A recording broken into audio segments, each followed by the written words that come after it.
Et bonsoir ou bonjour à tout le monde, j'espère que vous allez bien, que vous avez passé une excellente semaine.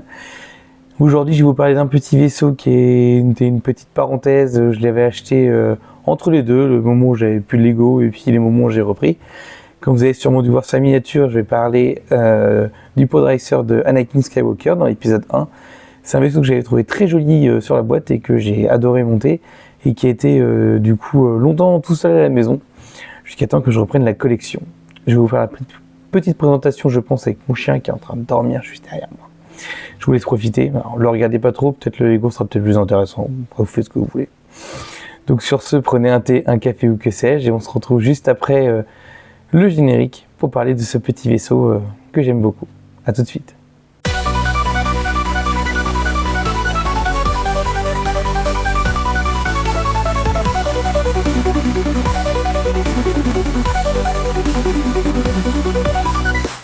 Donc voici ce fameux Podracer que j'avais envie de vous parler.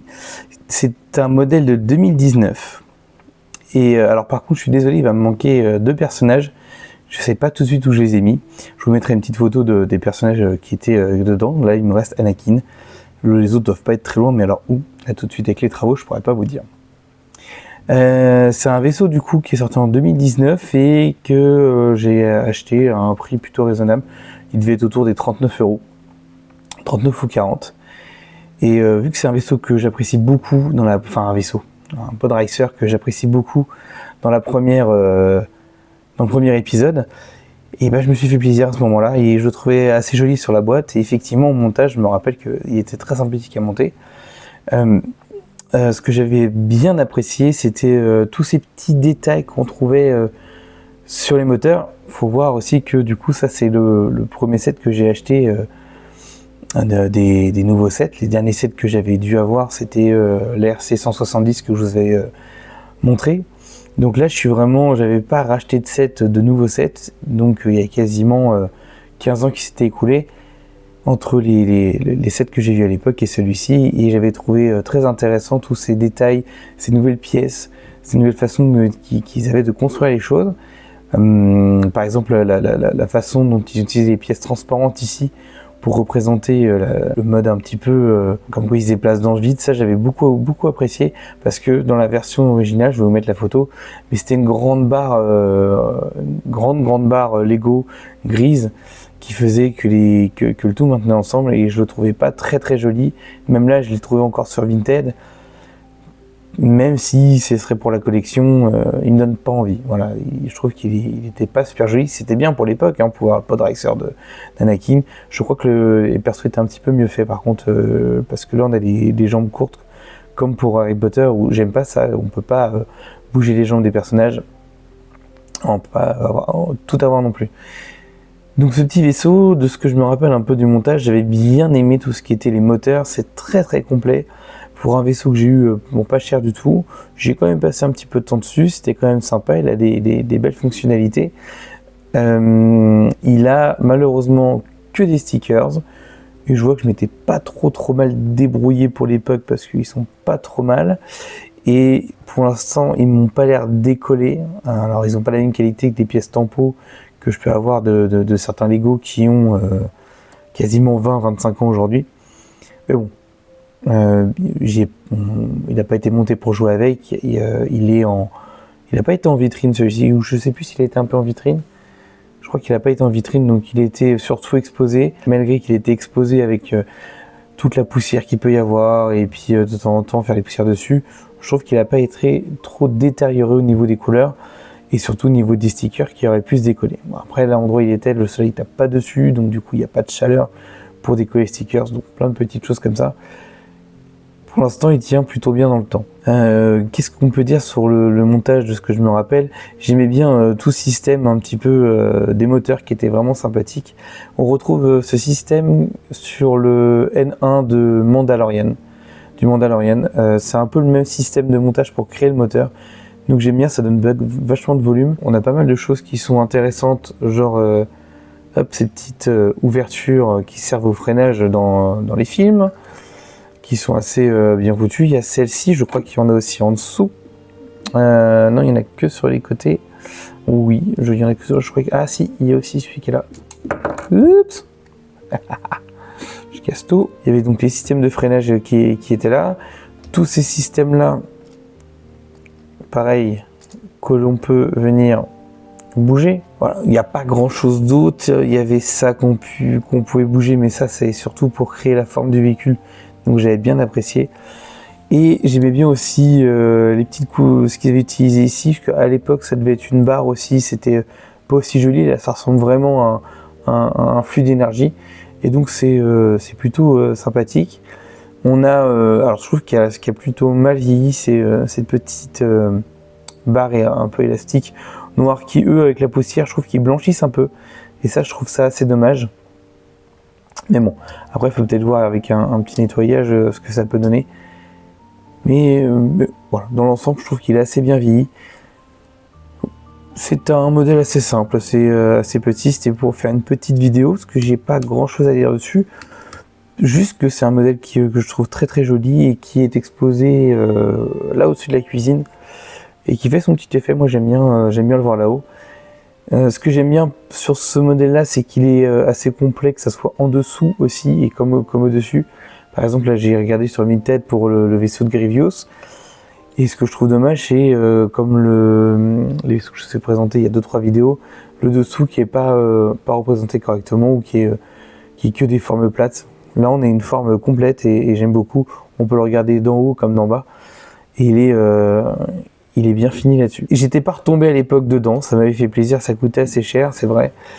Mais j'avais trouvé ce set sympathique et comme je vous ai déjà dit, les sets j'ai eu pas mal de sets qui parlaient des Star Wars de la première trilogie, mais je n'en avais quasiment aucun qui était avec la seconde trilogie sur laquelle moi j'ai connu vraiment Star Wars.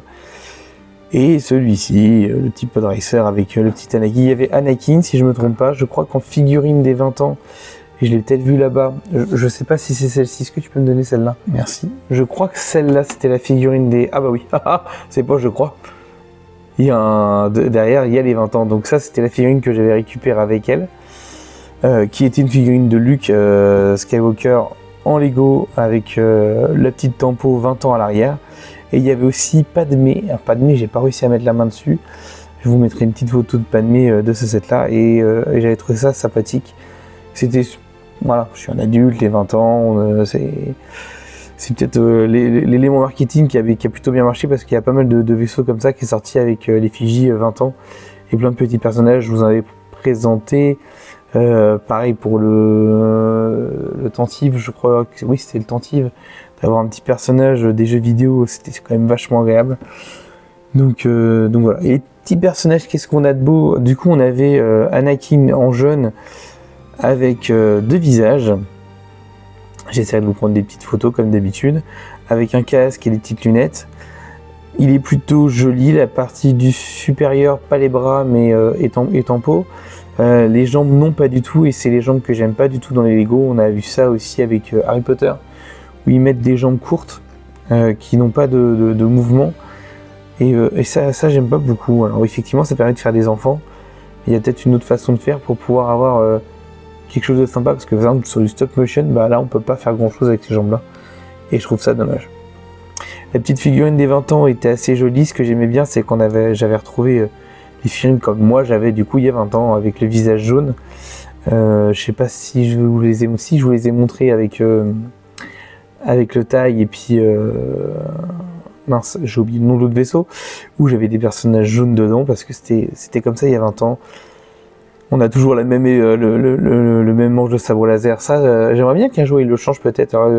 Il y en a peut-être qui vont pas être d'accord avec ça, mais je trouve que le sabre laser avec tous les modèles qu'il y a, de temps en temps, ils pourront faire un exclusive avec un manche de sabre laser différent. Effectivement, ça coûte des sous de faire des moules différents, mais qu'ils pourraient réutiliser. Parce que bon, ces sabres laser, ça fait 25 ans qu'on les a, et je trouve que ça mériterait d'avoir un petit changement des fois là-dessus. Même si là, ça représente les figurines d'il y a 20 ans, donc c'est normal que ce soit celle-ci. Mais j'aimerais bien que sur les nouvelles, on puisse avoir des nouveaux manches de sabre laser, parce que c'est pas comme s'il n'y en avait pas quelques centaines dans Star Wars, et qui sont vraiment très jolis. Donc ça, c'est vraiment un petit truc que j'aimerais bien voir un jour. Nous voici pour ce petit vaisseau. Qu'est-ce que j'aime pas trop dessus? il n'y a pas grand chose, hein. Il est vraiment très joli, le fait de pouvoir mettre le petit personnage, la petite visière à cet endroit-là, à part les stickers, qui pour l'instant tiennent assez bien dans le temps, en espérant que ça aille correctement. J'adore le pied qui est hyper bien fait et qu'on voit quasiment pas quand il est exposé, et surtout qui tient super bien. Hein, vous pouvez faire tout ce que vous voulez avec. Le point d'équilibre est très bien trouvé, donc c'est très très agréable. Donc voilà, c'était une petite vidéo pour vous faire un peu patienter, et puis on va dire que pour beaucoup de gens les vacances c'est en août, bah pour YouTube mes vacances c'est en septembre. Entre les travaux et tout ça, j'ai pas trop de sous, et j'espère que à la fin septembre on pourra se faire plaisir. On a peut-être vu quelque chose avec madame, ça on verra, qui est bien sympathique, mais en attendant il me reste encore quelques Lego à vous présenter, et je vais vous les présenter, et puis voilà, vous faire partager un petit peu les anciens Lego, et puis voir un peu ce qui était fait avant. Sur ce, j'espère que vous avez apprécié cette courte review sur ce petit Land Speeder qui moi à l'époque m'a fait plaisir à monter, et aujourd'hui quand je le regarde je suis très content de l'avoir parce que je le trouve très joli. Donc si vous avez apprécié, vous pouvez laisser un petit pouce bleu, mettre un petit commentaire si vous avez peut-être la version d'origine ou une autre version de ce Pod Racer, me dire un petit peu les différences qu'il y a, si vous préférez l'un ou l'autre. Et puis voilà, tout simplement passer une bonne journée, une bonne soirée, ça dépend quand est-ce que vous regardez la vidéo. Et puis je vous dis à bientôt dans cette galaxie, dans une autre.